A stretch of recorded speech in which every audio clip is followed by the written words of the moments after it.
movido por una intención, esto es básicamente y específicamente cada figura lo va a tener, o sea, el robo va a tener el ánimo resus habilis, que es el hecho de apoderarse de cosas, el ánimo defraudatorio, o sea, siempre va a existir un ánimo dentro del capítulo sexto para movilizar al autor, que obviamente no va a formar parte del elemento subjetivo, pero la dogmática lo sigue analizando.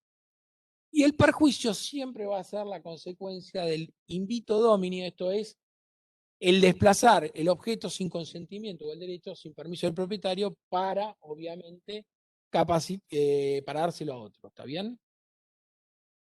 De ahí que nuestra estructura de Código Penal o la forma de estructurarse el Código de 1921 parte de la idea de estructurar una modalidad específica que es la estafa y la modalidad genérica es la defraudación. Con lo cual, cuando hablamos de defraudación, no hablamos más que de una modalidad de desplazamiento patrimonial a partir de lo que nosotros llamamos los abusos de confianza. Específicamente van a encontrar la estafa, que no es una modalidad de abuso de confianza, y el resto de las defraudaciones van a estar definidas por la estafa, que en realidad es lo que caracteriza una modalidad defraudatoria. ¿Se entiende hasta acá? ¿Y esto por qué es así? Porque nuestro código, obviamente, en 1921 adopta los antecedentes de 1906, del código de 1906, y a su vez esto nos remonta a otro problema que es la modalidad específica de la estafa, que está sacada del código de Pacheco de 1848, que se remonta a su vez al código napoleónico, donde la técnica legislativa, como vamos a ver seguidamente, es nefasta porque no enumera una modalidad cerrada, como le dije, propia del Código Austríaco o el Código Español del 95, que es mucho mejor, sino que se dedica a legislar por casuística. Y esto es terrible porque ustedes cuando van a leer el 172 van a ver que van a encontrar calidad simulada, falso título, influencia mentida, y son solamente modalidades de un ardido engaño que sirven para ejemplificar al operador jurídico aquello que va a encuadrar en un tipo penal específico defraudatorio, que es la conducta dolosa ex antes destinada a provocar, ya sea un error para que el sujeto realice una disposición patrimonial perjudicial, de perjuicio propio o de un tercero. Y si ustedes lo miran, fíjense que en esta fórmula redactiva va a aparecer una cláusula abierta, o lo que llama Gladys Romero un tipo penal abierto de interpretación. Una de las mejores tesis doctorales que hay es una autora argentina que es Gladys Romero, que va a decir que simplemente lo que hace el legislador es determinados ardides propios y específicos de la calidad dinámica de la conducta en la fase objetiva, enunciarlos y terminar valiéndose de una cláusula abierta o extensiva, que es valiéndose de otro cualquier ardido engaño. Y esto trae cierta inseguridad jurídica. ¿Por qué? Ahora vamos a ver cuando hablemos con Agustín un poco del tema de la estafa procesal.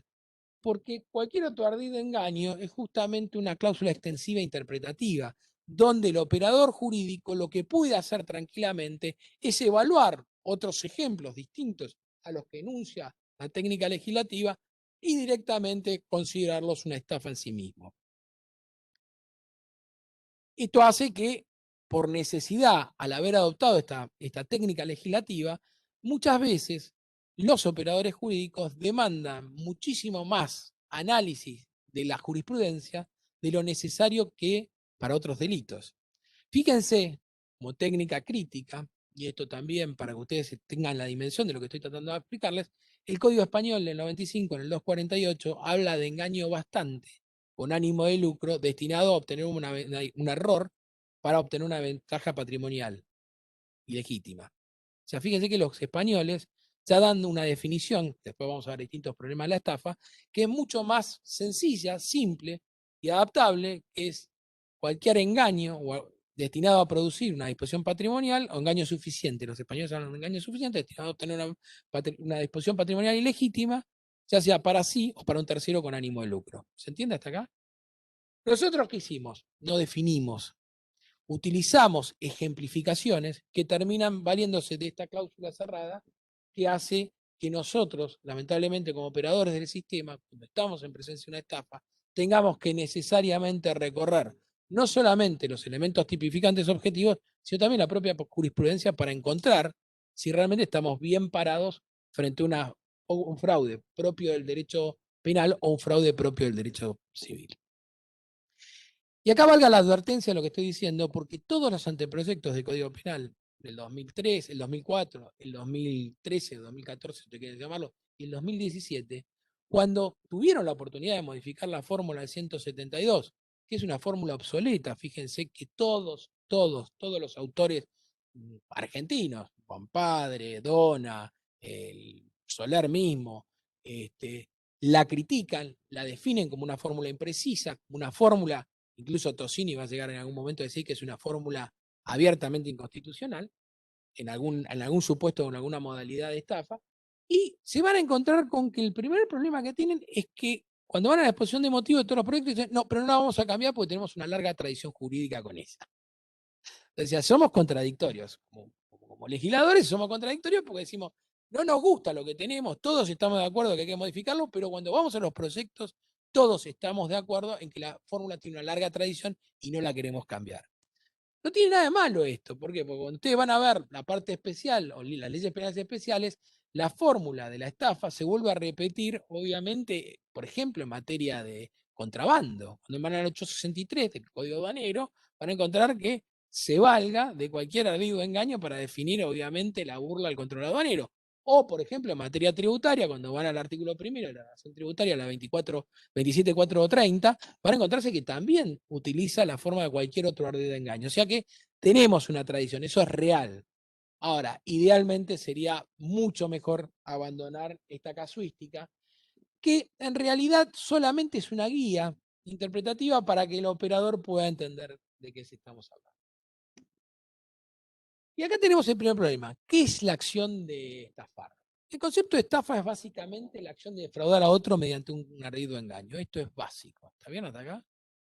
¿Qué es lo que yo hago cuando estafo? Básicamente la acción dinámica, ya sea por acción u omisión, destinada justamente a defraudar a otro. ¿Mm? Para lo cual, la acción material de defraudar siempre está dirigida a otro. No hay autodefraudaciones. ¿Está bien hasta acá?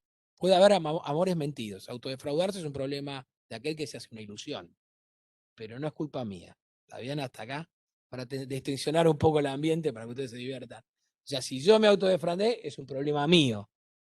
Defraudar es aquel que miente a otro, que necesariamente, no tanto mentir, pero tiene que generar algún tipo de estructura externa, en particular en el caso del ardid, que es una artimaña, un artilugio, un despliegue ardidoso, destinado de alguna manera a que el otro genere una representación falsa de una realidad determinante en su decisión. ¿Está bien? ¿Por qué? Porque la dinámica de la defraudación, básicamente, desde el punto de vista, obviamente, de la criminología, es la acción de poder simular frente a un tercero o víctima la necesidad de qué? De obtener algo a partir de una decisión errada. ¿Está bien hasta acá? Y esto es importante. ¿Por qué? Porque cuando uno va a leer a Rojas, algunos autores dicen que la estafa, incluso en alguna cita de página, lo que siempre va a haber, y esto se lo digo desde el punto de vista de la dinámica criminológica, es una ambición desmedida de la víctima. ¿Se acuerdan de esto? No es que el estafador solamente estafa, esto está de plano descartado. Siempre hay una ventaja desmedida de la víctima que cae en el ardid tratando de obtener alguna ventaja que no pueda ser real. Yo recuerdo hace muchos años atrás, cuando trabajaba para Cámara de Diputados de la Nación como asesor legal, recuerdo que había un caso muy famoso de una persona que había comprado un vehículo de alta gama en un valor del 30% de lo que valía en el mercado. Y era un abogado. Aclaro que no era una persona que era un lego, o sea, era un abogado. Era un ardid muy bien desplegado. Ahora no me voy a dedicar a explicárselos a ustedes, pero yo me daba cuenta cuando hablaba con este colega nuestro que en realidad lo que el tipo había querido comprar era un vehículo de alta gama, era un BMW Spider, debe de valer, no sé, una fortuna, y el tipo lo quería haber ganado, lo quería ganarlo en un precio que no podía existir en el mercado. ¿Está bien hasta acá? Con lo cual, cuando uno ve la dinámica, la maniobra defraudatoria, siempre miren también a la víctima, porque la víctima siempre quiso obtener de alguna manera, el estafador obviamente lo percibe, tiene una capacidad obviamente de leer desde el instinto determinadas condiciones en un sujeto que lo hacen apto para caer en el ardido del engaño, destinado justamente no solamente a producir el perjuicio personal, sino destinado a ser convencido, a ser abusado. Pero bueno, y esto lo que hace básicamente es, a partir de la acción material del defraudar, es lograr una disposición patrimonial con un error producido, un error esencial, le podemos usar con la característica, que hace que el despliegue ardidoso o engañoso de la gente que actúa tenga la ventaja para sí o para un tercero. Con lo cual, ustedes cada vez que tengan una dinámica defraudatoria, necesariamente o de estafa, van a tener que tener esta dinámica, o sea, fíjense de acá, del fraude, disposición patrimonial, beneficio y obtención de un perjuicio, siempre presentes. ¿Está bien? Y cuando uno analiza la maniobra estafatoria, siempre va a haber una relación causal casi concadenada natural. ¿Mm? ¿Qué es esto concadenada natural? Bueno, las primeras estafas siempre son las más divertidas. Yo siempre, Agustín me dice, bueno, pero contá el viejo caso del buzón. En el siglo XX, a principios del siglo XIX, ustedes conocen los buzones de correo, que estaban pintados de rojo y negro. Todos se acuerdan, alguno habrá visto, no sé si los más jóvenes no creo. Eran buzones ingleses en realidad, y en Buenos Aires, a principios del siglo, mucha de la gente se sentaba a tomar café en los pequeños almacenes o qué sé yo, y en la esquina se colocaban estos buzones. Había un timo, un ardid que era propio de la época, que a la gente del interior se lo hacían muy comúnmente, que era venderle un buzón. La frase vender un buzón era venderle el derecho a un pobre parroquiano que se llegaba de afuera a que cobrara por tirar las cartas. Entonces, para engañarlo, ¿qué hacían? Paraban a un sujeto, obviamente propio de Ardid, que hacía las jueces de que cobraba cada vez que tiraba una cuenta, que eran todos amigos, en realidad lo que hacían eran todos cómplices que iban cobrando por tirar una carta. Cuando llegaba el tipo, le mostraban que era un gran negocio, le hacían creer que le vendían el museo, le hacían hasta un papel, le hacían firmar papeles. Y al individuo, cuando quiso cobrar, alguna vez cuando le daban en la posesión del buzón y quería cobrar la carta, terminaba preso. ¿Por qué? Porque le vendían un buzón. El buzón era un servicio público que estaba exento, obviamente, de cualquier arancel, más allá de lo que era el estampillado. Esto, que es propio del siglo XIX, aún hoy sigue siendo parte de los ardines estafatorios, cuando uno ve, por ejemplo, modalidades de estafa. No hablemos de estafas informáticas, pero modalidades de estafa como puede ser la obtención de algún privilegio especial por parte del Estado, una concesión o algún derecho, que son muchas veces absolutamente inexistentes, y que si uno hubiese tomado la precaución medianamente la víctima de revisar lo que se le estaba proponiendo como negocio jurídico, no hubiese existido como tal. Lo que pasa es que la dinámica del fraude también hay que tener claro que el estafador mide muy bien cómo va engranando o encajando cada uno de los componentes de las decisiones y de la exteriorización para lograr que el sujeto obviamente caiga en el error. A mayor volumen o a mayor cuantía del negocio, más sofisticado es el ardid o más sofisticado es el engaño. ¿Está bien hasta acá? Yo he visto alquilar oficinas, contratar personal y empleados, sobre todo con la venta simulada de vehículos o la obtención de campañas de grano. Hay millones de estafas por día y obviamente también se los tengo que decir a ustedes. Cuanto más sofisticado es el ardid, más inteligencia, más logística y por supuesto mayor habilidad por parte de quién, del estafador. De ahí que el fraude es el núcleo esencial. Y acá muchas veces me preguntan los operadores, pero ¿cómo distingo las defraudaciones del 173 del estafa?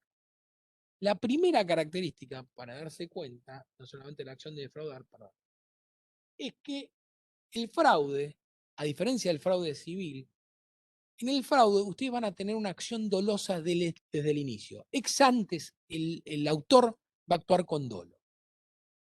A diferencia de los abusos de confianza que están en el 173, que ustedes van a encontrar que ya muchas veces el negocio jurídico se perfecciona y la cosa se encuentra en poder del que va a defraudar, en cambio en el 172 el dolo es ex antes. El sujeto ya está destinado a engañar. En la venta del buzón, los tipos ya preparaban la escena. ¿Para qué? Para engañar. ¿Está bien hasta acá? Por eso en la estafa lo más difícil de probar no es solamente el fraude o la disposición patrimonial engañosa a partir del engaño que recibe, sino probar, el dolo se debe probar, el dolo directo del autor destinado a obtener esa disposición patrimonial engañosa. ¿Está bien? Hasta acá a partir del engaño que despliega. ¿Y por qué le digo defraudar? Porque defraudar tiene la característica de obtener a partir de algún artificio, ardid, simulación o abuso de confianza. Y acá Núñez un poco dice que es la forma de ofensa a la propiedad que se traduce en una frustración o de contenido pecuniario. Y Soler lo define básicamente como toda disposición perjudicial tomada por error, determinado por los ardides de alguien, que tendían a obtener con ellos un beneficio indebido. Básicamente lo que nos definen todos los autores argentinos es que cuando yo estoy en presencia de una estafa, lo que hago básicamente es lograr perjudicar a alguien en un negocio ex antes diseñado para que no se concrete o para que no se logre. ¿Está bien hasta acá?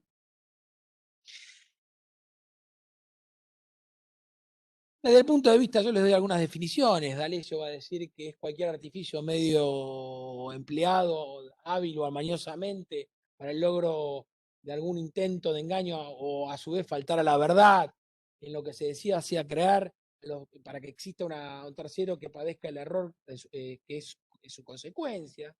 Y básicamente lo que van a determinar siempre es que la estafa es una acción motivada en la víctima que se caracteriza por la autolesión. No dije autoengaño, ojo que no es el autoengaño, es la autolesión. ¿Por qué? Porque lo que caracteriza la estafa, lamentablemente como modalidad comisiva, es que hay un desplazamiento patrimonial en virtud de que la propia víctima entrega la cosa voluntariamente. ¿Está bien hasta acá? Más allá del vicio del consentimiento, los vicios internos, acá tenemos a alguien que hace civil, y se va a acordar los vicios internos, aquellos que nos hacían sufrir intención, discernimiento y libertad, ¿se acuerdan? Y las propias modalidades del fraude, la simulación, etcétera, para darse cuenta que en realidad en la estafa lo que hay es una autolesión por parte de la víctima. La víctima se autolesiona porque entrega aquello que bajo una representación falsa de un concepto de realidad hace que crea que es propio. ¿Mm? Y justamente si no se dan este autoconvencimiento de la víctima a partir de ese error, es muy difícil que la maniobra pueda ser incluida en la estafa. De manera tal que ustedes siempre, siempre, siempre, siempre, todos los operadores jurídicos deben tener este cuadro presente y obviamente lograr que se perfeccione la asimilación de todos los componentes de la maniobra en concreto a esta realidad. Para lo cual van a tener que pasar de la conducta engañosa al error, la disposición patrimonial y por último el perjuicio. Y una de las cosas que a mí más me llama la atención a lo largo de los años es cuándo se consuma la estafa y las defraudaciones. Todo el capítulo sexto, salvo en dos figuras, que son figuras de peligro, son delitos de resultado. O sea que sin perjuicio no hay consumación. ¿Está claro hasta acá? Sin perjuicio no hay consumación. Porque si no, van a encontrarse con el problema entre la tentativa y el acto consumatorio. La tentativa comienza con el despliegue de la conducta engañosa. ¿Eh? Si el error no se produce por causas ajenas a la voluntad del autor, artículo 42 del Código Penal, evidentemente estaremos en una tentativa. Ahora, lo que consuma siempre es el perjuicio económico más allá de la disposición patrimonial. ¿Está bien hasta acá?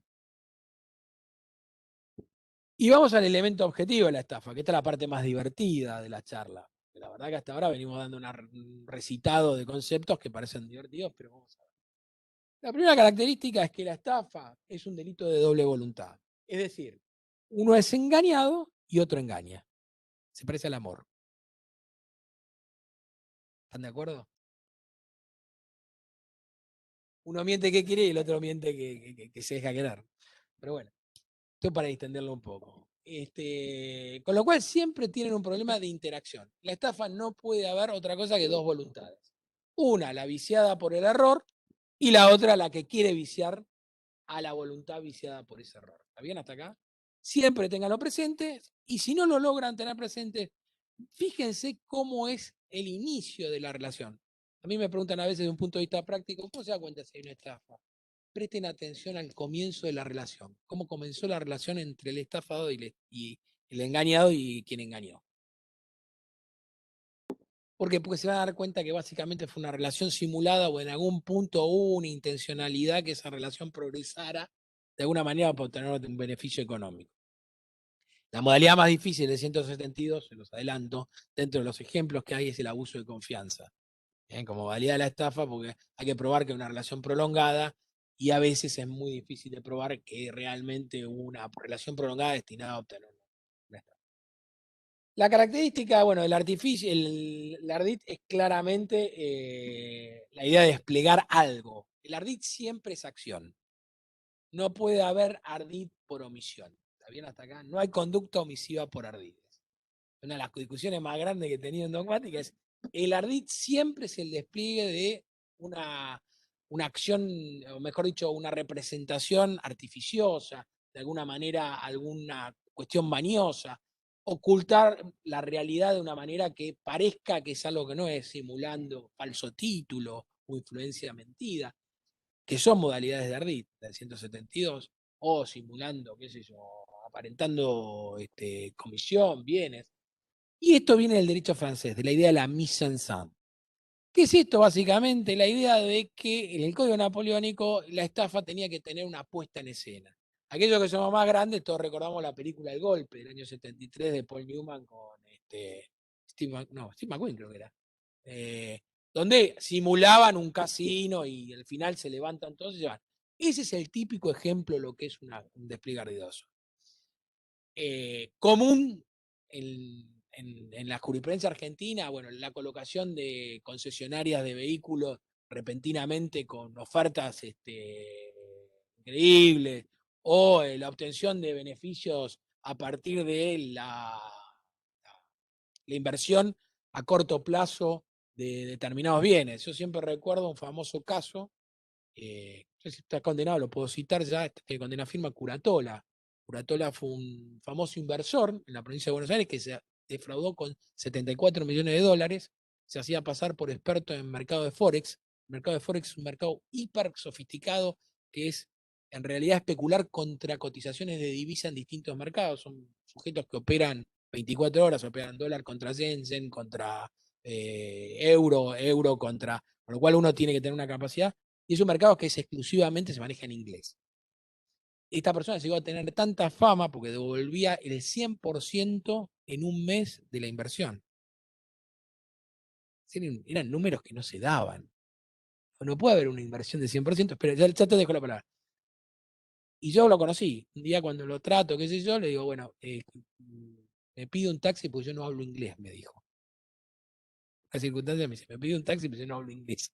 El tipo manejaba millones de dólares en un mercado súper especulativo y no hablaba inglés. Entonces, obviamente terminó condenado, un escándalo importante. Sí, ¿qué quería decirme? Sí.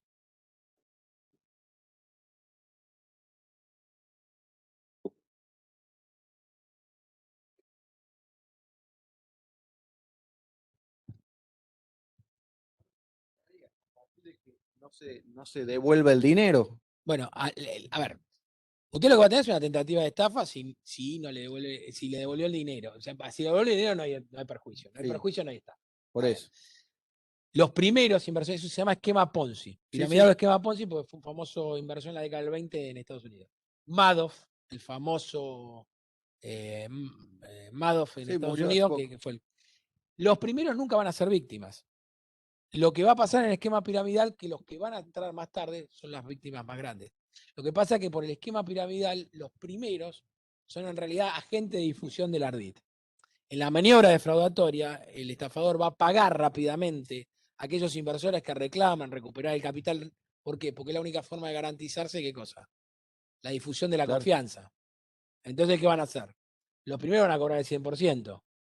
Ahora, cuando se le produzca el embudo, que es no poder obtener mayor cantidad de inversores, porque los rendimientos del negocio que él promete no son tales, ahí es donde se produce justamente la maniobra defraudatoria, cuando él sabe que toma mayor cantidad de inversiones sin poder responder a las expectativas que se compromete. ¿Se entiende esto? Sí. Y ahí sí se perfecciona justamente el ardid engañoso, porque él ya sabe ex antes que no le va a poder pagar aquello que se comprometió. Que algún momento se va a cortar, digamos. Sabe o especula que no va a poder llegar a cubrir la cantidad de inversión. No va a poder cubrir la expectativa de los inversores y se retira. ¿Está bien? Igual, generalmente, cuando uno hace un análisis ex post de la maniobra, esto se lo digo yo porque me ha pasado muchísimas veces, la habilidad del que despliega la estafa es la habilidad de comprometer, de captar la confianza de la víctima y hacerle creer que el dinero está a disposición, que ya mismo está llegando, que hay un inconveniente, pero que la semana que viene la tiene, y es el tiempo que necesita muchas veces para tratar de recuperar parte de dinero para ir devolviendo. Pero es una habilidad. En general, desde el punto de vista de la psiquiatría y de la psicología criminal, usted se va a dar cuenta que son personas que no tienen ningún tipo de escrúpulo, no tienen ningún tipo de empatía. Lo que hacen es jugar con la ambición del dinero que tienen ellos en función de lo que usted tiene, nada más. ¿Mm? Tienen una personalidad muy interesante, que visten muy bien, tienen un discurso muy atractivo, casi parecen políticos. Sí. Así que fíjese que eso siempre se le va a dar. Y un poco lo que pasa con el engaño es la disimulación o la simulación capaz de inducir error. Y esto trae un poco el problema no solamente de la mise-en-scène, sino el problema del engaño. Y el engaño sí se admite por omisión. Núñez lo admite en algunos supuestos. Particularmente es una discusión muy grande en el derecho penal el engaño por omisión. Porque en general nosotros suponemos que para lograr captar la voluntad de un sujeto tiene que haber actos externos, no puede haber una omisión. O sea, al callarse para decir algo, no hay un sentido engañoso. El dar silencio, el silencio para el derecho, si mal no recuerdo, el derecho civil dice claramente que no es una manifestación de voluntad, salvo en 3 supuestos. Cuando se le pregunta por las relaciones de familia, cuando es contradictorio el silencio que pretende hacer valer con respecto a las manifestaciones anteriores, y el tercero es cuando estoy obligado a expedirme legalmente. El silencio en general es un tipo omisivo de ardid difícil de probar, perdón, de engaño que es difícil de probar, salvo que haya algún vínculo jurídico. Por ejemplo, si mal no recuerdo alguna vez hablando de este tema, en la reticencia en el contrato de seguro, ustedes tienen obligación de, al momento de asegurar, de manifestar el riesgo asegurable. ¿Está bien hasta acá? Y manifestar las contingencias del riesgo asegurable, porque parte del contrato de seguro, en lo que es la cotización de la prima, tienen obligación el asegurado de manifestar. ¿Mm? En otras características, sí, el engaño puede ser, el silencio puede ser omisivo, en materia, obviamente, de declaración jurada, de tributaria, de la evasión tributaria, porque sí hay una obligación o deber decir verdad, lo mismo que en las declaraciones aduaneras que están predispuestas por la legislación de remisión propia, que obliga a que el silencio sí se pueda considerar una forma ardidosa, mejor dicho, engañosa, de manifestarse. ¿Está bien hasta acá?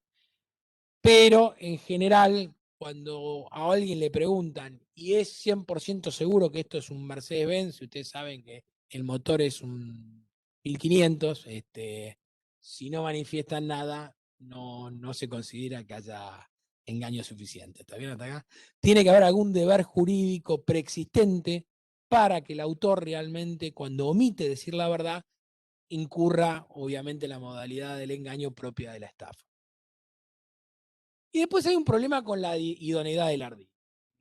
¿Qué es lo idóneo en el ardid? Estos son los grandes problemas porque la simple credulidad de la víctima o la simple mentira no va a entrar como regla general dentro de la estafa. La idoneidad del ardid genera 2 consecuencias básicas, que es la carencia. Y hay dos grandes discusiones. Por un lado, van a encontrar en la estafa lo que llamamos la tesis objetiva de la estafa. De manera tal que lo que hay que exigir potencialmente en el medio cognitivo es que tenga cierta magnitud o cierta entidad de engaño medida ex antes por un sujeto externo, que tenga cierta base empírica, que diga, bueno, esto realmente, independientemente del sujeto, que la víctima era un engaño apto para producir justamente una disposición patrimonial perjudicial en virtud de que el error ha caído el sujeto porque el engaño tiene una identidad que permite darle relevancia penal. Esta teoría objetiva, el problema que tiene es que descarta un poco la subjetiva. ¿Qué es esto? No todo mundo es idóneo, o sea, no todo mundo es una persona con destreza. Hay mucha gente que no tiene formación intelectual, hay mucha gente que no tiene tampoco una idoneidad en todos los ámbitos del tráfico donde se desarrolla, el tráfico comercial, económico donde se desarrolla, con lo cual un poco la teoría objetiva elimina casos o deja supuestos fuera de lugar que, ya sea por la condición de vulnerabilidad de la propia víctima, ya sea por las condiciones del negocio, la complejidad del negocio. Si yo les propongo un negocio de bolsa muy complejo y ustedes creen en mí, porque a mí me presentó la Corte de Tucumán, perdón, la Corte de Catamarca, y yo soy una persona prestigiosa y escribo libros, y ustedes creen en mí como individuo, y obviamente, si no son agentes de bolsa, no están especializados en economía, probablemente tenga una credulidad mayor. De ahí que el ardido objetivo tiene la problemática que incurre en exiliar determinados supuestos donde la víctima, obviamente, relaja los mecanismos de prevención propios de cualquier negocio jurídico y, en consecuencia, deja supuestos que podrían ser tranquilamente abarcados por la ley penal al ámbito del derecho civil, como una simple violación de contrato, porque supone que la víctima tiene que ser diligente.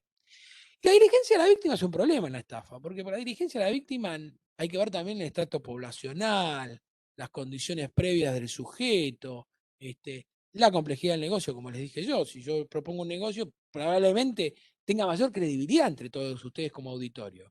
¿Está bien? Es una de las cosas que muchas veces sospecho cuando me presentan a alguien si rápidamente me propone un negocio. Es una deformación profesional. ¿Está bien hasta acá? Es una deformación. Cuando me hablan de negocios muy rápido, yo sospecho. Pero bueno, es propio de la actividad que yo despliego.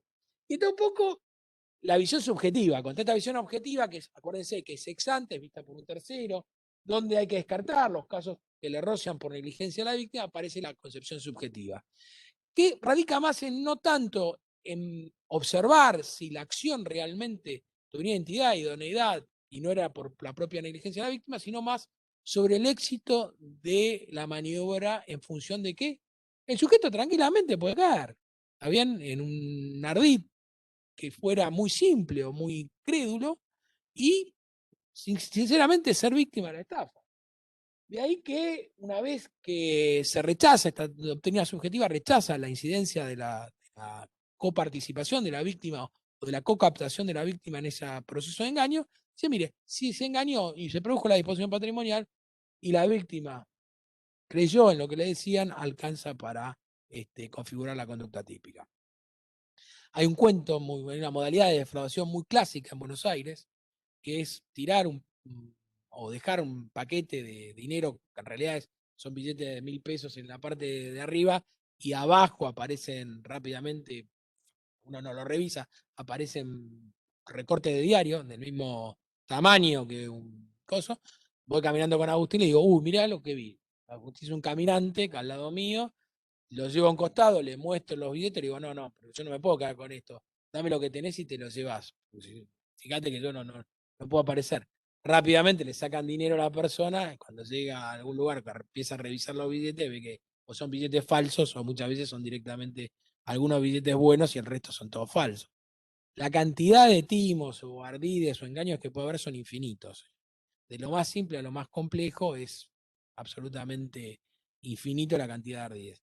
Pero la víctima siempre, les vuelvo a repetir, en algún momento pretende obtener alguna ventaja que es desproporcionada en relación a lo que el negocio propone. Justamente hablando de esto está el timo el nazareno, que si se fingir ser dueño de una empresa, un establecimiento con apariencia de bienes, con pagarés. Esto es, el autor lo que hace es vender mercadería que obtiene rápidamente un precio inferior a lo real.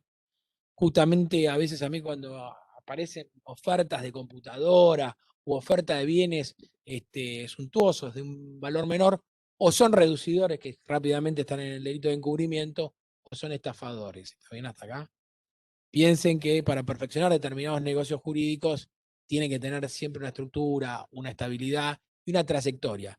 Una de las cosas que más me llama la atención cuando viajo en el exterior es ver que las tiendas o los comercios dicen desde 1978, desde 1853, desde tal época. Lo que pretende el comercio es mostrar confiabilidad comercial, o mejor dicho, prestigio comercial, para que el adquirente o el que concurre sepa de antemano que no son una especie de fachada. Algunos otros, bueno, el hospedaje, la manifestación de que en realidad las actitudes tienen intención defraudatoria cuando le ofrecen un hospedaje a alguien para quedarse con las cosas, o los engaños explícitos o implícitos. Hay cualquier cantidad de modalidades. En esto yo no los voy a entretener con algunos ejemplos.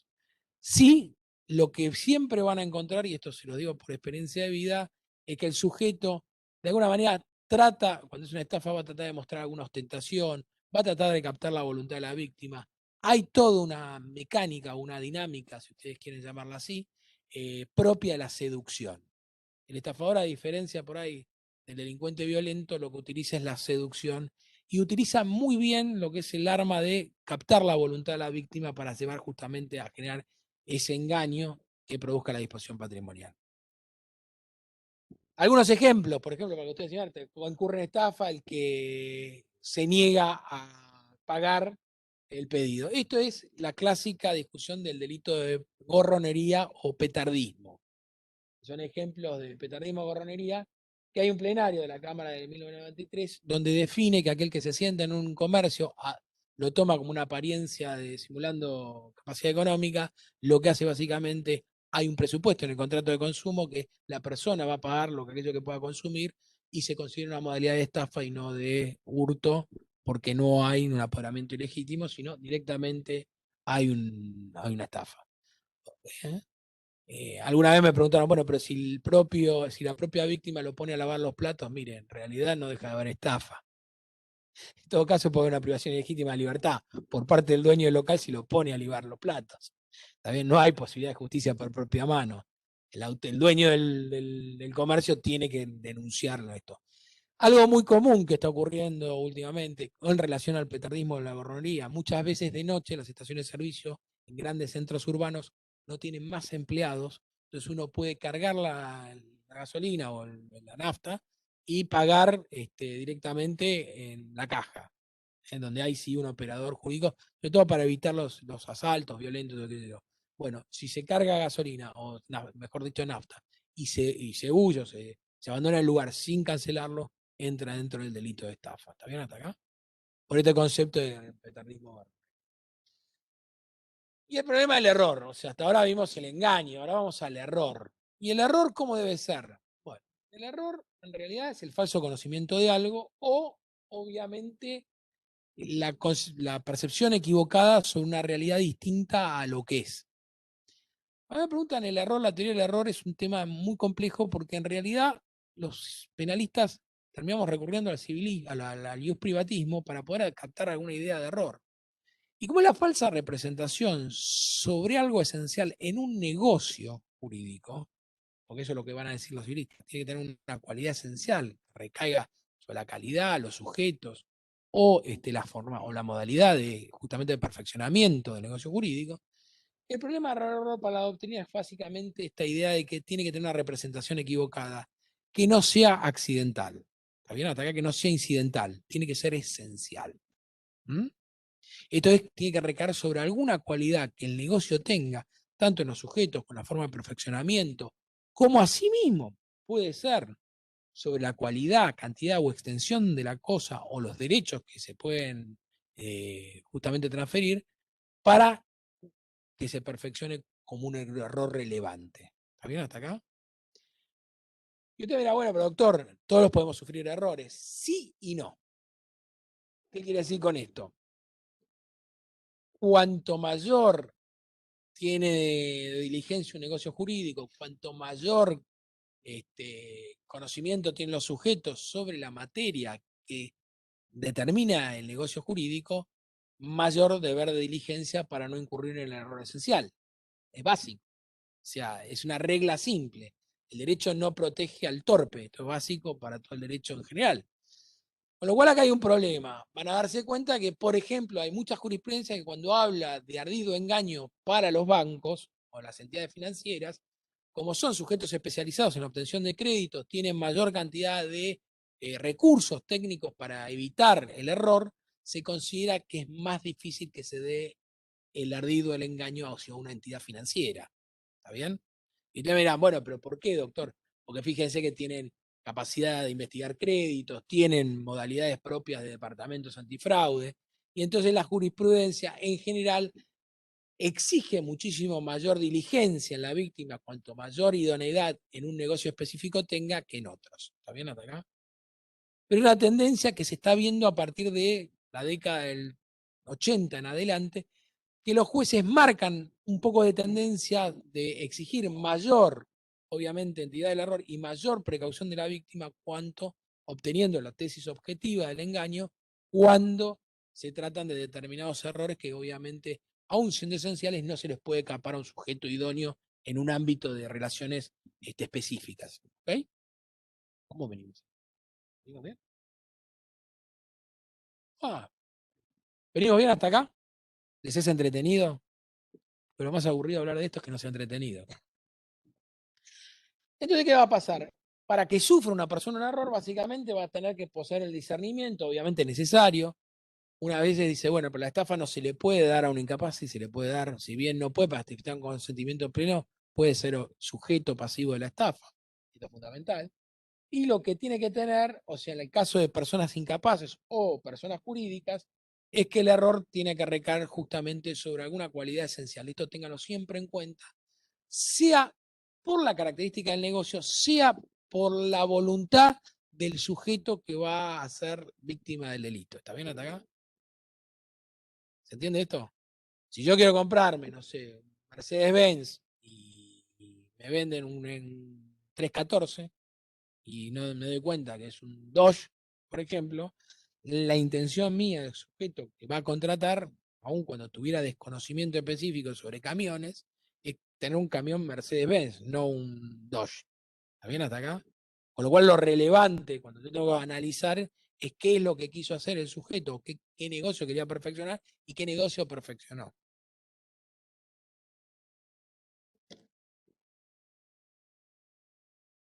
Sí, sí, porque vos tenés que ver que en el 41 la estafa tiene una pena de 1 mes a 6 años. Pero tenés el 41 que se llama juicio de punición, que entre otras condiciones te va a poner la extensión del daño producido, la incapacidad para las condiciones particulares de la víctima. Te va a pedir determinada extensión que te va a permitir a vos ponerle una pena más alta. El gran problema que vas a encontrar también es en la estafa cuando se produce, cuando se perfecciona, cuando hay varios estafados y la maniobra perjudica a muchos, está el concurso real y ahí tenés un problema. Vamos a ver si se compone la pena o directamente pasa la sumatoria que puede llegar hasta 55 años. Sí, sí, maestro.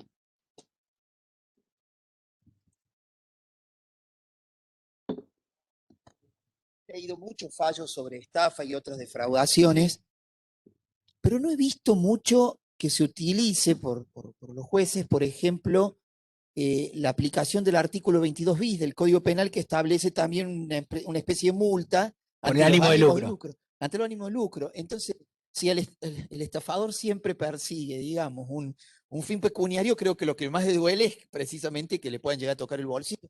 ¿Por qué a veces los jueces o los tribunales no hacen uso de el 22 bis, por ejemplo? Bueno, Va, si lo pudiste charlar con alguien, no, a se lo ver, la pregunto. experiencia mía, en general con los jueces y todo, un poco lo que pasa al juez cuando llega la mesuración de pena, ya tenemos el delito perfeccionado, estamos discutiendo pena. Le pasa un poco lo que nos pasa a todos nosotros. Es la clásica concepción de que, bueno, llegamos al 22, al 72 y tiene una pena de 1 a 6 años. Entonces, las penas accesorias generales que tiene el libro primero, que está también la inhabilitación especial cuando no lo tenga previsto el tipo, un poco es falta de experiencia, falta de motivación, la experiencia de motivar una pena especial no prevista en el tipo. Para colmo de males, en lo que es materia de defraudaciones, no se olviden que el ánimo de lucro, si bien nosotros no lo tenemos, nosotros, esto no se los expliqué porque es parte del elemento subjetivo cuando lleguemos, nosotros, pero se lo adelanto, el Código Español del 48 dice engaño suficiente con ánimo de lucro, o sea, el ánimo de lucro es parte de la intencionalidad o del dolo del autor. Nosotros no, nosotros podemos estafar para dárselo a los pobres. No es parte del ánimos propio del dolo directo que requiere. O sea, nosotros no requerimos ningún ánimo de riqueza. Generalmente la motivación lógica del estafador es obtener un beneficio o un lucro indebido a partir de desplegar toda la maniobra. Pero no lo tenemos previsto, con lo cual es perfectamente aplicable en el 22 bis. Sin embargo, no me preguntes por qué no se aplica regularmente. Principalmente yo creo que por falta de experiencia o por algo más también, por falta de poder justificarlo acabadamente. Bueno, yo particularmente lo que pude observar con la experiencia de uno de la profesión, en principio, es que por ahí lo que vos decís es cierto, pero por ahí considero que hay un encasillamiento del juez penal que se pone, por así decirlo, nervioso con cuestiones que tengan que ver con otra cosa que no manda el tipo, la pena, generalmente. Uno inicia, hay un delito y para constituirse en actor civil en la causa penal, vos hablas con jueces y son totalmente distintas, su estructura es totalmente distinta a la del juez civil. El juez civil tiene mucho más, por así decirlo, internalizado el cálculo de cosas, de daños, de esto, o de multas, o de aplicaciones, en lo que fuere. Derecho del consumidor lo tiene como más internalizado que el juez penal. Por ahí uno habla con jueces penales y te dice, no, la acción civil trata de andar por vía civil, te dice. Entonces, por ahí puede ser una de las causas que, que, que, que considero yo que se dan en esos casos. No, a mí me pasa también con la inhabilitación especial, si no mal lo recuerdo, del 20 bis o 21, que vas a darte cuenta que también tiene el mismo problema, sobre todo con abogados cuando cometen delitos, obviamente, de administración fraudulenta. Los abogados generalmente cometen administración fraudulenta, eso es todo. ¿Por qué? O retención indebida, por experiencia profesional. Cuando llega el momento de la condena, en vez de aplicarle la inhabilitación especial que no está prevista, comete un delito común, para ejercer la actividad, porque justamente lo han hecho en el ámbito de, digamos, de la incumbencia de su actitud, no se las aplican. Se las terminan aplicando los tribunales de disciplina, los colegios de abogados, en función del régimen disciplinario y administrativo sancionatorio que tienen por la condena penal aplicada al profesional en el ámbito de proceso. Ahora vamos a hablar de la estafa procesal y esto se va a poner más interesante, pero no me pregunten, no tengo una respuesta acá. Yo creo que es por falta de hábito. O sea, incluso te digo más, si vos me preguntás, cuando vos querés votar a un alumno en la facultad, preguntarle penas accesorias especiales de la parte general. Yo creo que nadie las estudia. Pero bueno, no es una justificación, es un problema de falta de hábito. Bien, obviamente en la relación de causalidad siempre van a tener un aspecto patrimonial, el error siempre es relevante, la relevancia penal está declarada en la exposición.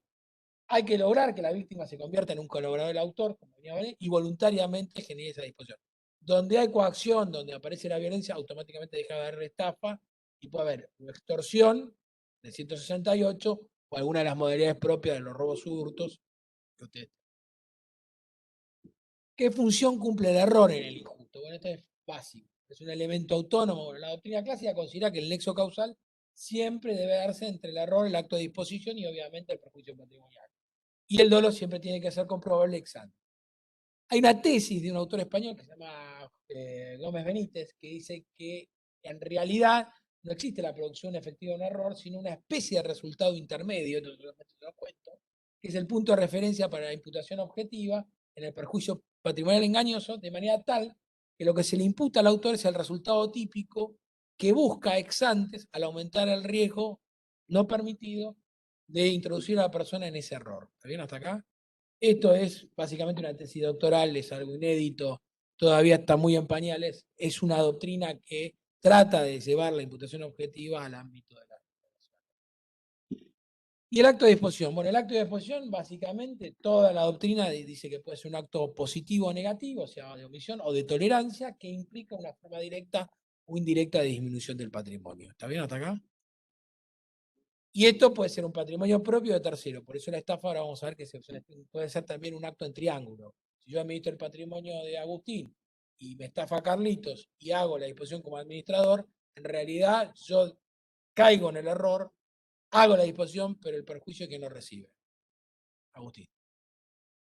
De ahí que me parece importante que por lo menos la disposición de la persona engañada tiene que ser un acto realizado mediante una disposición que implique de alguna manera un perjuicio, ¿está bien? Y el perjuicio acá sí tengan presente que no siempre el perjuicio se perfecciona en la misma persona del engañado, ¿está bien? El perjuicio puede ser tranquilamente en función del patrimonio que administro de un tercero. Y vamos a ver el ejemplo típico, que acá sí ya me interesa, que es la disposición requerida en la estafa, es el resultado de la maquinación engañosa, o puede recaer sobre el propio patrimonio de un tercero. Vamos al perjuicio patrimonial, y ya hablamos de la estafa procesal. El perjuicio es el elemento esencial, es el momento consumativo. Sin perjuicio no hay consumación. Estamos todos de acuerdo con esto. Puede haber disposición, pero si no se perfecciona la disposición, no sé, doy una orden para que transfieran un cheque, el cheque nunca llega a mano del estafador, sigo estando simplemente en la etapa del intercriminis propio de los actos ejecutivos. ¿Está bien? También es materia de la pena. No hay estafa mayor o menor. Algunos códigos, creo que Guatemala tiene lo que se llama la estafa mayor o menor. Nosotros simplemente lo vamos a mesurar en la extensión del daño causado por ilícito como pena.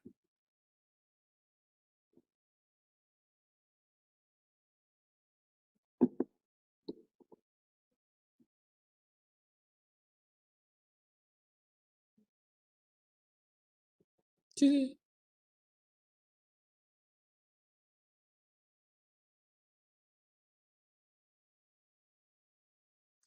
Y técnicamente sí, pero fíjense que por lo que es toda la materia de estafa en consumo, tenemos una ley especial que se llama la Lealtad Comercial 22802, que es toda una serie de regulaciones sobre publicidad engañosa, ofertas.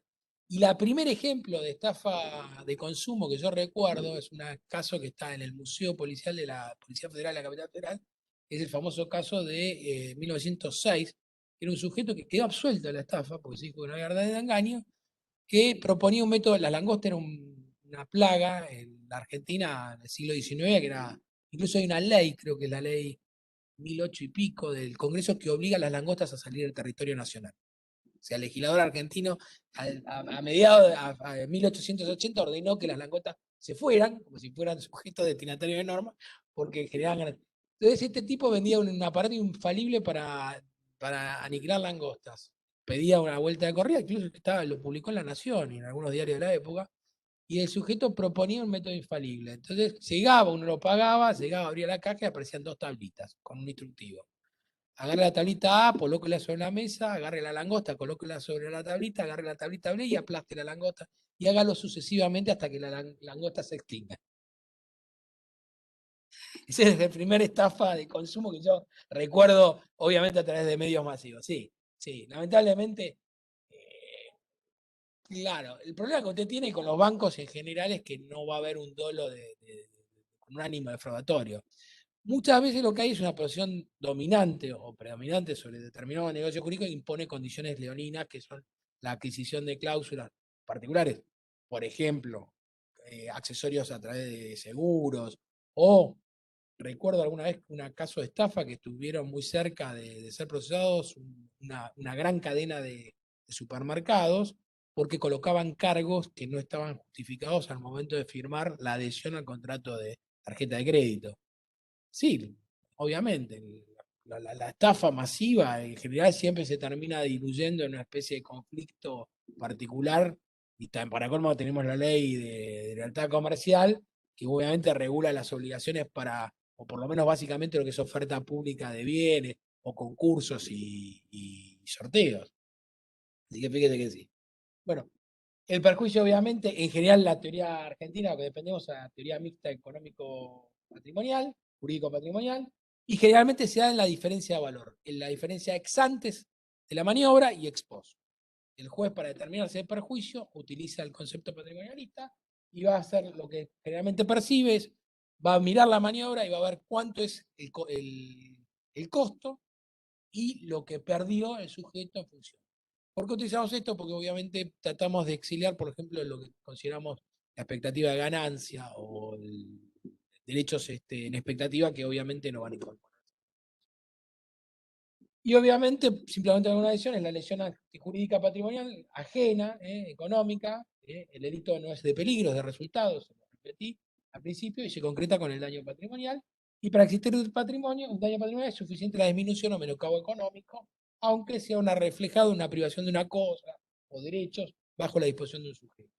Y el monto del afraudado carece de valor a los fines de la consumación del injusto, salvo que la política persecutoria del Ministerio Público Fiscal lo tome como alguna causal para impedir la prosecución de la acción, porque, por ejemplo, muchos códigos, el Código de Tucumán, el Código Adversarial, el Código Federal, hablan del principio de insignificancia o bagatela como un criterio de selectividad. ¿Está bien hasta acá?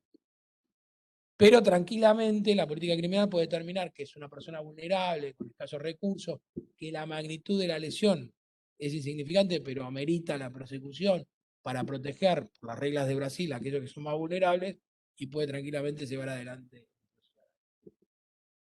Vamos a la estafa procesal, la estafa del triángulo por sí misma. La estafa procesal es una modalidad del artículo que no está prevista en la República Argentina, o sea, nosotros a partir de la construcción del 172, cualquier otro ardido engaño, decimos que entra dentro del concepto la posibilidad del engaño al juez para que dicte una sentencia perjudicial para el demandado en función de la introducción de 3 elementos esenciales. Sea prueba falsa, que es la modo más común, sea mediante testigos mediante pruebas falsas, perdón, sea mediante documentos falsos, ya sea pagarés, simulados, falsificados.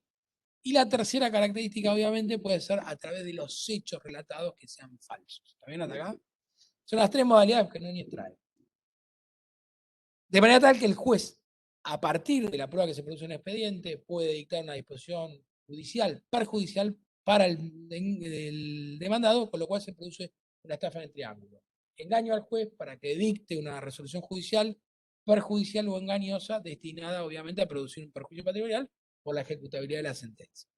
Primera característica para que se dé la estafa procesal, porque esto estoy harto de explicarlo en todos los ámbitos que me llaman del país. Tiene que ser un juicio patrimonial. ¿Está bien hasta acá? El reconocimiento de filiación, no hay estafa procesal. Alguna vez me preguntaban, bueno, pero el reconocimiento de filiación puede generar la posibilidad. Sí, pero no, hasta que no genere el reclamo alimentario, no es un juicio patrimonial. ¿Está bien hasta acá? El divorcio vincular, imposible que sea la estafa procesal. Antes, cuando obviamente estaba el divorcio controvertido, alguna vez me han llamado y me decían, bueno, pero trajo testigos falsos de la infidelidad. Y digo, mire, la verdad, está bárbaro. Será propio una sanción, obviamente, disciplinaria por parte del juez, pero no entra dentro del concepto. Para que haya un proceso de estafa procesal, como tal, una estafa procesal dentro del 172, tiene que darse en un proceso patrimonial. ¿Está bien hasta acá? Segundo requisito más importante. En el principal o en el anticipo jurisdiccional. Acá no hay nadie que se ponga de acuerdo. Todos los clásicos dicen, bueno, dentro de un proceso principal, un proceso que obviamente tenga un... ¿Qué pasa si hay alguna medida cautelar de contenido patrimonial obtenida mediante engaño? O sea, ya sea una movilización de bienes, un embargo, etc. Salvo Helder, D'Alessio y algunos otros, yo creo que también se puede dar en una incidencia cautelar, particularmente anticipada. Cuando se pide anticipadamente una incidencia cautelar, se puede producir la estafa procesal. ¿Está bien hasta acá? Porque el juez puede ser llamado a engaño, aun cuando tiene que ser más estrictos en los requisitos de admisibilidad sobre el peligro en la demora y la verosimilitud del derecho, se puede llegar a dar tranquilamente la estafa procesal en algunas medidas anticipadas cautelares, fundamentalmente ex antes del proceso. Pero el primer problema que van a tener ustedes es la constitucionalidad o no de la estafa procesal. ¿Por qué? Porque nosotros no lo tenemos, no dice, fíjense que dice, voy a poner de vuelta la fórmula, voy para atrás, ¿no? ¿No se ríen? ¿Dónde dice juez acá? ¿Dónde dice proceso? Sí, nada. Y los españoles, que son mucho más simpáticos que nosotros, en el 95 tuvieron una fórmula críptica en el 248, y en el 248, segundo, tercero, dicen, definen la estafa procesal. Como que hay que engañar a un magistrado dentro de un proceso destinado a obtener un perjuicio económico para sí o para un tercero. Con lo cual, esto genera mucho ruido para nosotros. No sé si es en el código español que lo pone como una estafa agravada incluso, y no sé si en el código alemán como un delito en contra de la administración pública, porque sostiene que se afecta justamente el normal funcionamiento. Creo que es así, si no me equivoco, el código alemán. Y es así. ¿Por qué? Porque acá empezamos con el bien jurídico. Pues si el juez es el representante, digamos, es funcional de la administración de justicia, el engaño en realidad está destinado a la administración de justicia. Es un tema que la estafa procesal no la tenemos legislada. Tosini, cuando veníamos hablando con Agustín, dice que es inconstitucional, no está legislada como técnica legislativa. No se puede hacer una interpretación extensiva del tipo penal valiéndose cualquier otro ardid de engaño para integrar el engaño con respecto al sujeto pasivo del engaño, que es el juez, para dictar una resolución falsa. Lo que sí caracteriza en general el problema de la estafa procesal, esto para que ustedes lo vean claramente, es el problema de la estafa procesal cuando el que se defiende utiliza instrumentos falsos. O sea, se hace un recibo, generalmente resiste una ejecución. Y acá se discute muchísimo porque aparte de introducir el uso de un documento privado falso, se discute si realmente no entra dentro del concepto de derecho de defensa, la posibilidad de resistir cuando el instrumento, aun cuando fuera de dudosa la falsedad, por ahí no lo recibió él, lo recibe en manos de un tercero, manda a alguien a obtener el recibo del negocio por el cual se lo demanda, admite. Mi experiencia profesional obviamente siempre me indica que la jurisprudencia acá se divide. Hay casos que han admitido, considerado atípico la introducción de un recibo, pero mayoritariamente lo consideran una forma de ardid suficiente, recibo falso, como para incurrir. El gran problema de la estafa procesal, si ustedes me lo preguntan, bueno, aparte de otras modalidades, pero de los documentos falsos, son los pagarés. Como instrumentos incausados, el pagaré es el rey de la estafa procesal. Y es el gran problema que yo tengo, sobre todo el pagaré en blanco. ¿Por qué? Porque es un mandato tácito para completarlo por parte de quién? Del tenedor. Con lo cual supone que la causa y el monto del pagaré es propio del mandato tácito que recibe por parte del librador a los efectos de poder hacerlo como quiera. Acá hay toda una discusión jurídica que no es del derecho penal, en realidad pertenece al derecho comercial, que es la problemática de si el pagaré cuando circula, en el caso de que sea un pagaré en blanco, aquel que lo ejecuta tiene la obligación de probar la causa. Todos sabemos que es un documento incausado y que esto no es necesario, con lo cual no hay problema. Salvo un autor que se llamaba Legón, que decía que cuando el pagaré era ejecutado entre el librador y el tomador, que era el primero en la cadena sin endoso, ahí sí se podía discutir la causa. Al derecho penal no le interesan las abstracciones, le interesa la realidad, y a mí me ha pasado en algunos negocios jurídicos con pagarés destinados a ser depositados en garantía que se desnaturalizan, obviamente, y se transforman en instrumentos, obviamente, extorsivos, instrumentos defraudatorios, y se ejecutan en pagarés en blanco, completando cláusulas o objetos que no estaban dentro del negocio jurídico, y acá sí la jurisprudencia ha admitido llevarlos a juicio. ¿Está bien hasta acá? Pagarés en blanco. Pero también tengo que hacer la salvedad que muchos jueces, cuando están frente al pagaré en blanco, dicen, mire, es un título incausado, tiene un mandato tácito por parte del librador, con lo cual, si el librador lo libró en blanco, corre el riesgo y suerte un poco de su propia negligencia de no haber sido resguardado el derecho patrimonial de, por lo menos, justificar el porqué de la entrega al pagaré. Y en materia de estafa procesal laboral, que es el otro gran hito que tenemos en materia de estafa, es el problema de la prueba testimonial para acreditar justamente la relación de dependencia. Porque cuando se produce el distracto laboral, muchas veces es un distracto laboral masivo de una cantidad plural de actores, y los mismos actores se sirven de sí mismos para poder probar la relación laboral. ¿Está bien hasta acá? ¿Se entiende esto? O sea, como si no me echaran a mí Agustín y Agustín declarara en mi juicio y yo declaro en el juicio a Agustín, que los dos empleábamos para, no sé, Miguel, por ejemplo. Entonces, muchas veces el gran problema que se produce en el derecho laboral y particularmente en el ámbito del contrato de trabajo, la ruptura del contrato de trabajo, es la prueba, obviamente, de la prestación del vínculo laboral, y esto ha generado mayor cantidad de discusiones sobre si es válido o no la posibilidad de utilizar testigos que obviamente están dentro del mismo interés del pleito, en pleitos recíprocos, a los efectos de probar la existencia de esa relación laboral. ¿Está bien? ¿Alguna pregunta? ¿Vamos bien hasta acá? Qué bárbaro. Que pensé que iba a ser mucho menos claro. Sí hay alguna problemática, solamente se los tiro como un título para que ustedes se diviertan, que en el tema de la estafa laboral, el problema de lo que es la estafa procesal en el ámbito propio de lo que generalmente se llama la acción civil en sede penal. ¿Está bien hasta acá? ¿Por qué? Porque se supone que como el proceso penal tiende o debería tender, en los procesos acusatorios la verdad formal, material no es tan importante, pero en el proceso penal clásico la verdad material es un norte, se discute si se entabla la acción civil en sede penal, se puede producir la estafa procesal en la demanda.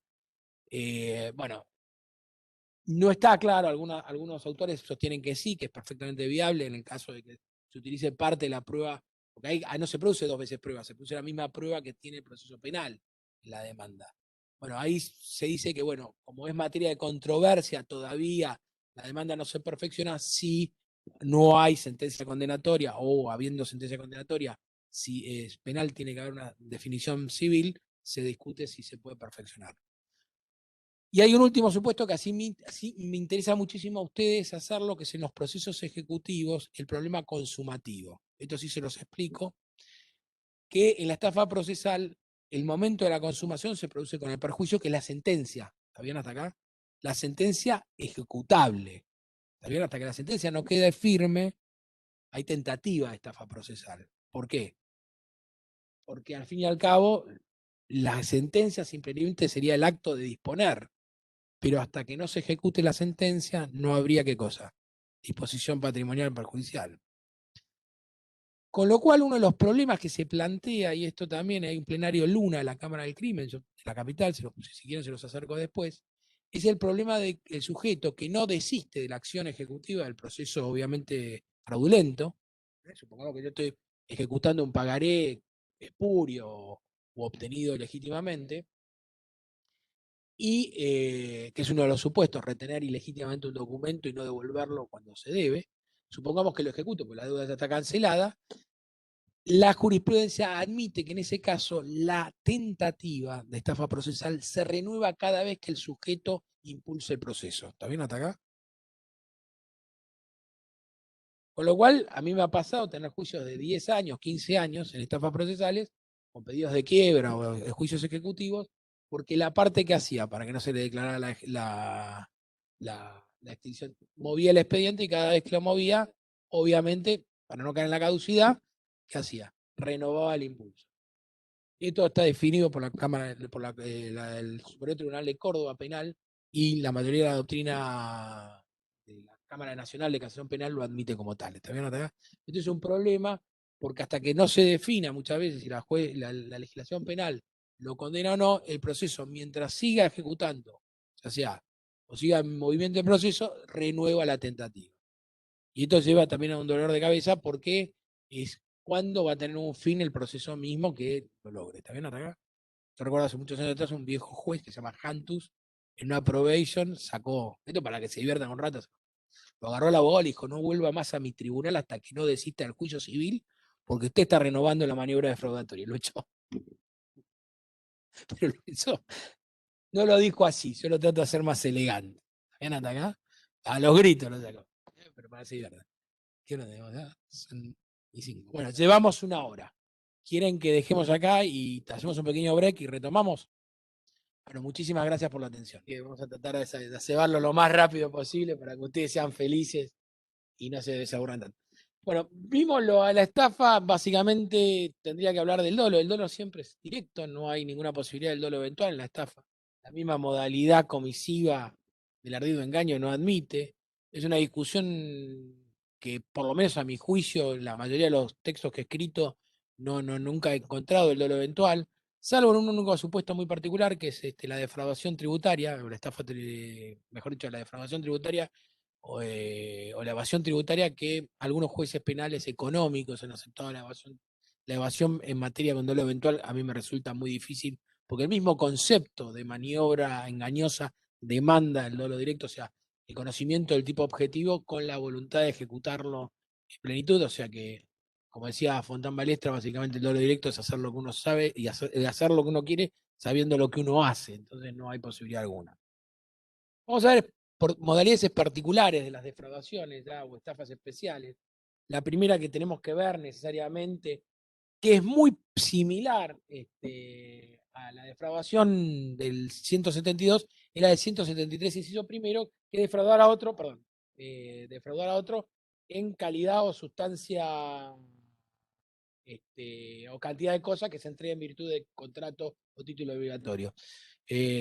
Acá lo que hay es una exigencia que la configuración que se entrega o se abona por un precio una cosa, con la exigencia o la creencia en el error que corresponde a una determinada característica esencial en el negocio, que es la cantidad, calidad de la sustancia. A diferencia de la calidad simulada que tiene el 172, en el 173, inciso primero, el contrato especifica esa calidad. ¿Está bien hasta acá?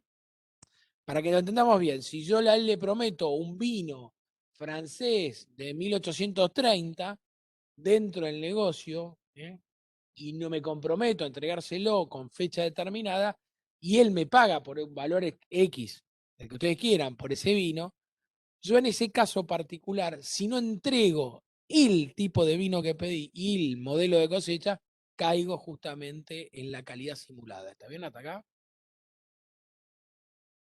¿Se entiende? Y acá lo importante es que la norma implica siempre la existencia de un contrato o título obligatorio que implica la entrega de la cosa. O sea, que hay en el curso, el engaño se produce más bien que al momento específico de la entrega de la cosa no se entrega la cantidad o calidad que se pactó. ¿Está bien? Problema general en este tipo de defraudaciones. La entrega de la cosa puede ser inferior a la sustancia o la cantidad respecto a la que debería ser entregada. Cuando hay merma o evaporación, muchas veces se produce cuando el contrato tiene un gran volumen, como puede ser cereales y que hay merma o desaparición. Si no se prueba que esa desaparición responde a justamente la acción por parte del que tiene la obligación de entregar la cosa, no entra dentro de la modalidad defraudatoria y se considera obviamente parte del incumplimiento contractual. El problema se produce generalmente cuando esa merma no está pactada de antemano o esa calidad o disminución de la cantidad que se entrega se debe a otros factores. Bueno, ahí hay todo un problema de investigación que debe ser acreditado por parte de la investigación. Y el autor siempre tiene que estar obligado a dar en virtud de un título o contrato. Esto siempre es fundamental y recae eso. Siempre es de dolo directo estas modalidades y la consumación se produce con la entrega de la cosa y el cumplimiento de la prestación. Es perfectamente admisible la tentativa y como es un delito de resultado, y el perjuicio se produce cuando se entrega la cosa en menor cantidad o calidad de la que se pactó. ¿Está bien? Vamos al ardid mediante suscripción de documento, o sea, que defraudar a otro mediante la acción de suscribir un documento con engaño. La acción típica acá sí consiste en defraudar a otros suscribiendo algún tipo de documento. La dogmática que discute, lo primero que se pelea, el documento tiene que tener contenido patrimonial o no. Obviamente, si es un delito de defraudación, el documento tiene que tener contenido patrimonial. Una declaración de amor, una carta de reconocimiento, no sé, honorífica, no entra dentro de la suscripción engañosa de documento porque el contenido del documento tiene que ser patrimonial. Y la firma del damnificado es voluntaria, se debe obtener mediante algunas de las características de un instrumento declarativo, pero con el pleno conocimiento de que se firma un documento bajo engaño. ¿Está bien? De manera tal que el documento puede servir de prueba para algo, pero tiene que estar con un contenido patrimonial como tal. Y el dolo tiene que ser directo, no admito otro tipo de dolo tampoco, y se configura en el mismo momento en que el autor utiliza el documento como parte del perjuicio patrimonial. Porque la mera estafa, ustedes saben, la misma firma, simplemente sería un acto preparatorio, perdón, un acto ejecutivo, como sería un comienzo de tentativa, pero no un acto consumativo. Tenemos el abuso de firma en blanco. Esto es una defraudación clásica. La instrumentalidad de documentos en blanco es un problema para el derecho civil y para el derecho penal. Lamentablemente es una de las formas más abusivas que existe dentro de la moneda, pero el Código Civil y Comercial de la Nación lo prevé como una forma de documento. Y el problema que tenemos es el que se produce, el que comete alguna defraudación, mediante abusando de la firma en blanco o extendiendo con ello algún documento en perjuicio del que se lo dio o de un tercero.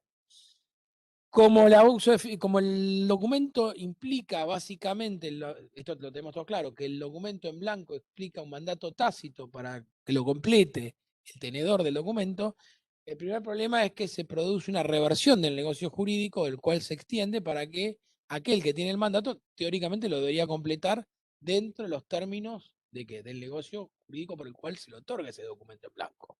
¿Qué pasa si lo altera, lo modifica? Y bueno, ese es un problema. ¿Por qué? Porque en general la prueba testimonial no es admitida en sede civil. ¿Se recuerdan que en sede civil la prueba testimonial no es apta para probar la causa del documento en blanco? En cambio, en materia penal, dentro de lo que es el proceso penal, es perfectamente admisible cualquier medio de prueba. ¿Está bien? Salvo aquellos que obviamente lesionen garantías constitucionales que van a estar excluidos por el principio de exclusiones probatorias, con lo cual tiene un problema básico acá. Es asimilable la posibilidad de introducir el objeto de la causa del documento, el objeto del negocio, perdón, la causa del negocio es introducible en el proceso penal y es absolutamente válido el poder probarlo por cualquier medio probatorio. Yo recuerdo hace muchos años, para hacerlo un poco más ameno esto, había unos abogados en Buenos Aires que estos profesionales completaban una hoja con unos bonos, nosotros tenemos unos bonos para entrar, y le decían a la clienta, me tiene que firmar la hoja acá para presentar el bono.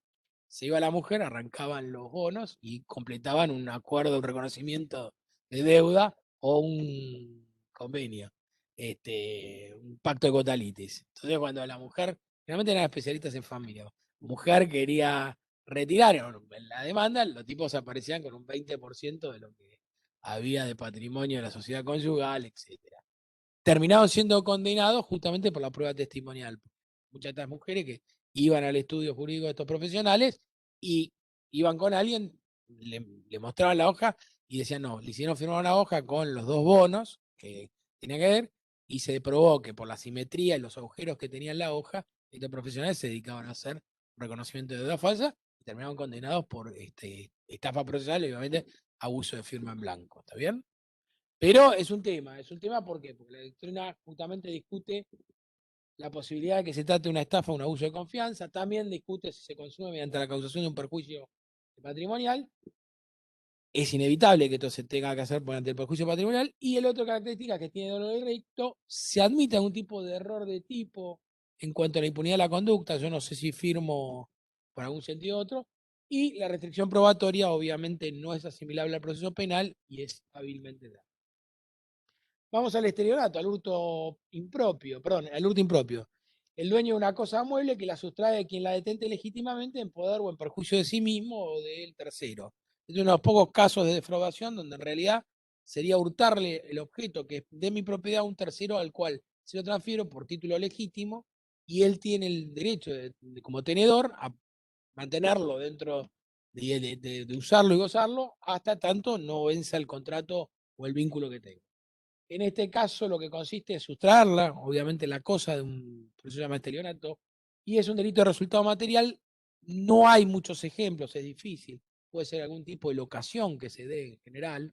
La jurisprudencia que hay sobre la materia, algún tipo de lícito contrato de locación que se da, admite esto del estelionato impropio, el hurto impropio, el estelionato, y es un delito que obviamente se perfecciona siempre con el dolo directo, y un poco lo que tiene que hacer es el resultado material se consuma a partir del perjuicio efectivo que implica que el sujeto pasivo se vea privado de la cosa que detentaba legítimamente.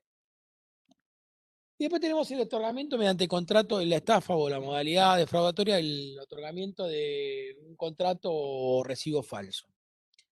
Esto se da básicamente cuando se simula un contrato, acá sí hay un caso de coautoría material, o sea, necesariamente quien simula el contrato cuando es bilateral y hay prestaciones recíprocas, el contrato simulado va a requerir una coautoría. El contrato puede ser un caso de codelincuencia, cuando se trata de un contrato laboral, o por ahí un contrato, y en el caso del recibo puede ser unilateral, de un único autor, que generalmente se va a producir cuando la simulación tenga por efecto hacérselo valer a un tercero o en un proceso judicial. ¿Está bien hasta acá?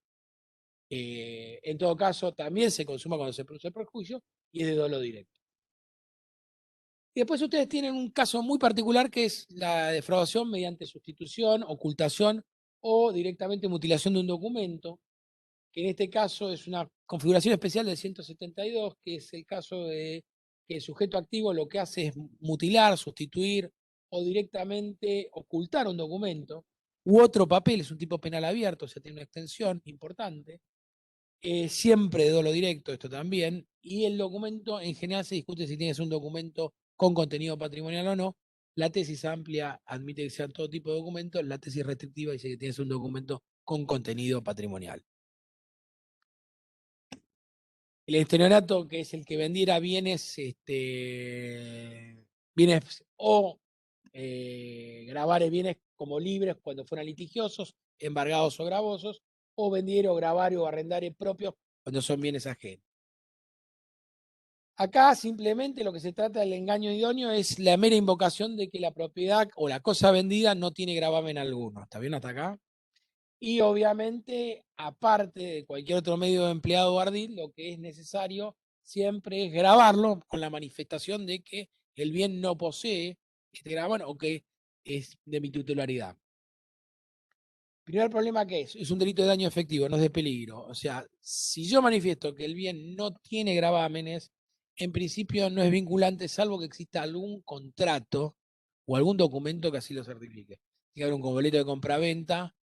Y en algunos casos, cuando son medidas cautelares que se anotan directamente sin conocimiento, o sea, medidas cautelares unilaterales que han sido anotadas preventivamente en un registro, hay que acreditar el dolo del autor mediante, obviamente, la constancia de notificación de la medida cautelar al destinatario, al titular del bien. ¿Se entiende esto? ¿Por qué? Porque el gran problema es que yo puedo tener embargado el auto y no saber que realmente lo tengo embargado y querer venderlo como un bien libre y no tener conocimiento. Por lo cual el dolo directo, para que se perfeccione, en este caso los operadores jurídicos tienen que acreditar por lo menos el conocimiento presunto mediante indicios o prueba directa de que el titular del bien sabía del gravamen. ¿Está bien? Esto es fundamental porque es el donde se producen mayores conflictividades, mayor espacio bueno, de controversia. El otro caso que es fundamental es el tema de vender como bienes propios ajenos. Acá no hay mucho más en el negocio jurídico que acreditar la titularidad del bien, o sea, acreditar si es bienes registrables mediante la inscripción en el registro o aquellos documentos que justifiquen la tenencia del bien. ¿Mm?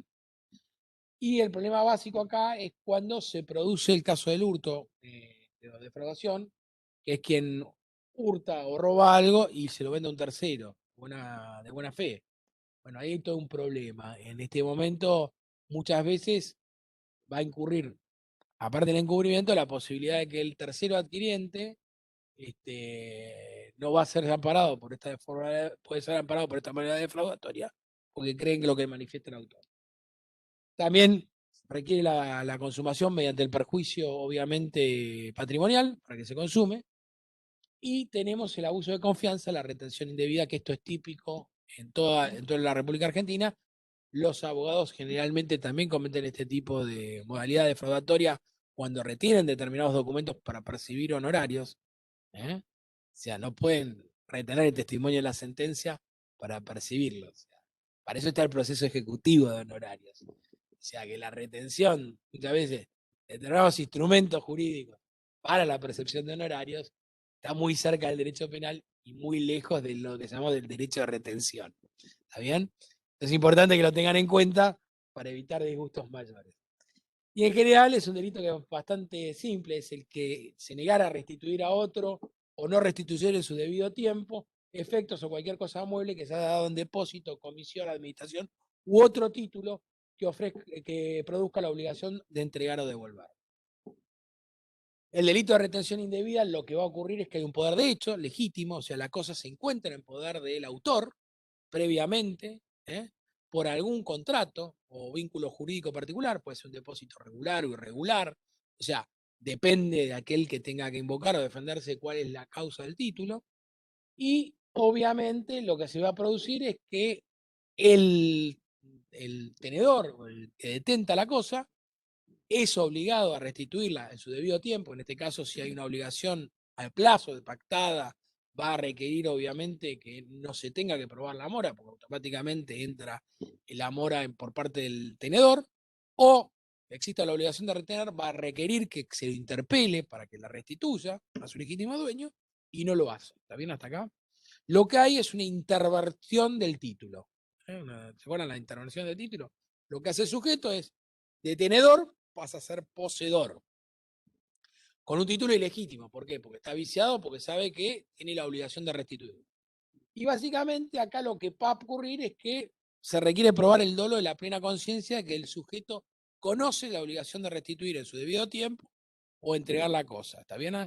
Con lo cual, en general, si bien no es materia del tipo penal, la intimación fehaciente, si bien no es requisito del tipo, siempre coadyuva a determinar el dolo del autor.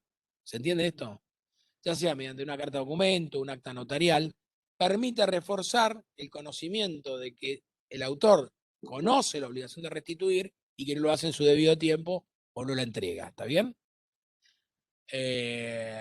Los años de experiencia mía me indican que, o por lo menos la experiencia profesional, cuando vienen al estudio, muchas veces yo digo, haga la carta de documento, mándela al domicilio, mándela al domicilio comercial y vemos cómo reacciona, porque muchas veces frente a la carta de documento, invocando el artículo 173, inciso 2, automáticamente aparece la restitución de los.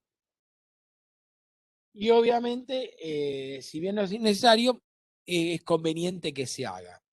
Y después tenemos un tipo de delito que es muy, muy particular, que es el desbaratamiento de derechos acordados.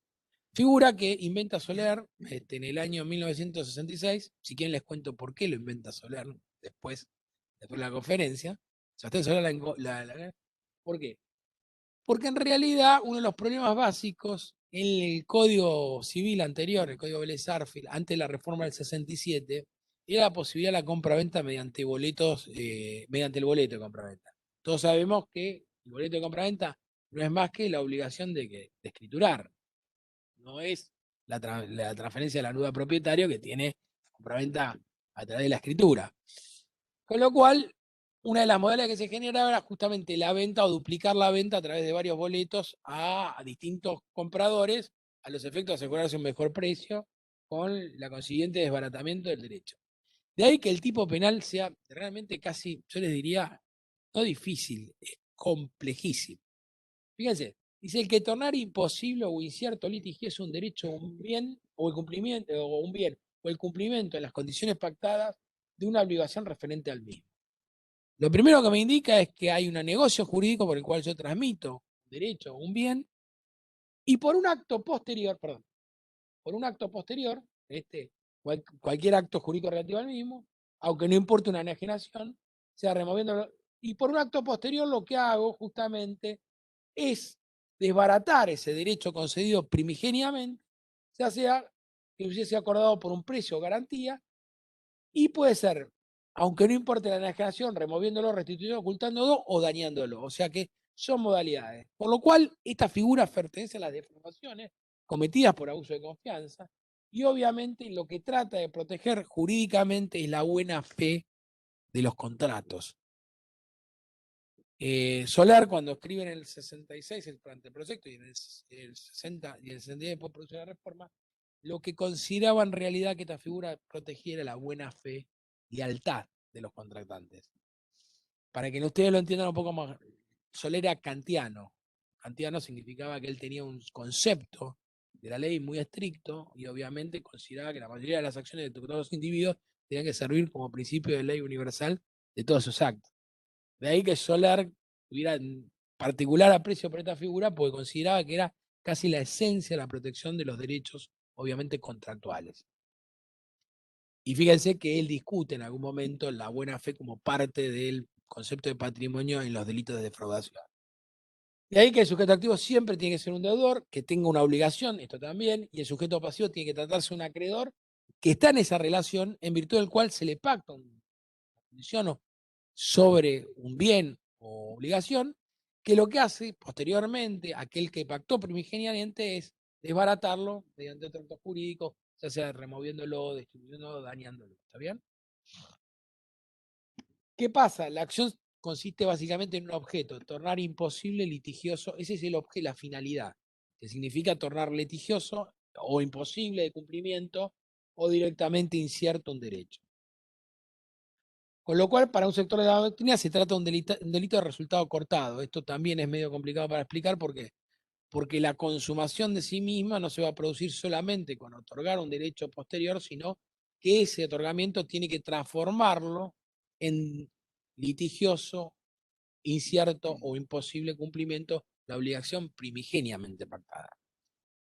Y el delito se realiza únicamente dolosamente. Esto también se los explico a todos ustedes. ¿Qué significa que sea doloso? Que tiene que abarcar las condiciones necesarias del primer acto jurídico y el autor tiene que saber que el segundo acto que otorgó va a ser de manera tal que va a impedir que se realice el primero. ¿Está bien? Y obviamente va a quedar consumado cuando el derecho se torne imposible, litigioso o directamente imposible de cumplir. Es a través de cualquiera de los enunciados que sea la norma, ya sea destruyéndolo, sustituyéndolo, ¿se entiende? Y acá admite la tentativa, porque es un delito de resultado, porque se genera el perjuicio patrimonial a partir de eso. ¿Vamos bien hasta acá? Bien. Y vamos a la defraudación agravada de la administración pública, que esta también trae algún problema. A mí siempre me preguntan, doctor, ¿la defraudación contra la administración pública es una figura autónoma? No. No. En realidad es una agravante específica por la calidad del sujeto pasivo. ¿Está bien?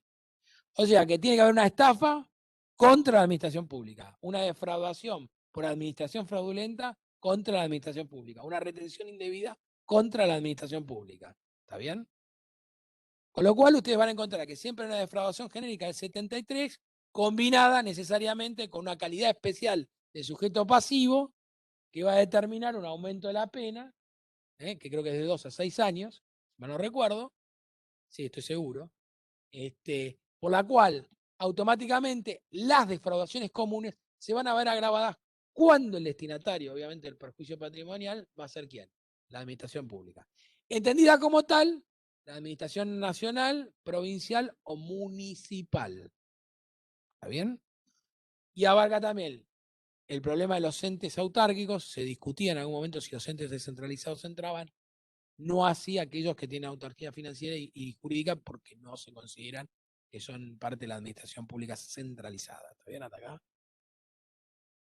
Obviamente siempre es un tipo doloso. El autor obra con la voluntad de defraudarla, ya sea la ANSES, por ejemplo, obteniendo un beneficio jubilatorio, sabiendo que va a obtener él o un tercero el beneficio jubilatorio, y el perjudicado va a ser siempre el ente estatal, y en consecuencia el perjuicio económico siempre lo. Y después tenemos una modalidad atenuada de defraudatoria, que es la apropiación de cosas perdidas por error o en caso fortuito, que en realidad más que una defraudación es una modalidad defraudatoria menor, que es cuando la cosa mueble se obtiene o se detenta en función de que se obtuvo por error o porque, por caso fortuito o porque fue perdida, y obviamente es un aportamiento furtivo que no habla del desapoderamiento ilegítimo del 162, sino una modalidad defraudatoria, y el dolo admite acá el dolo eventual y la tenencia, obviamente, tiene que provenir de un error o justamente el caso fortuito. Dicho esto, les dejo el mail, obviamente, para que ustedes si quieren escribirme o preguntarme cualquier cosa o pedirme parte del material de esta clase, estoy a su disposición.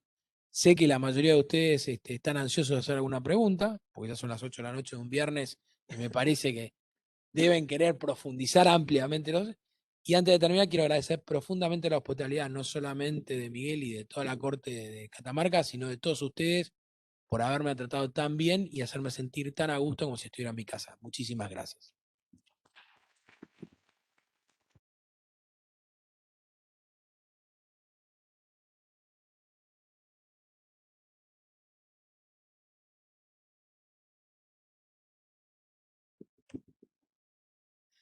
Bueno, listo, vamos.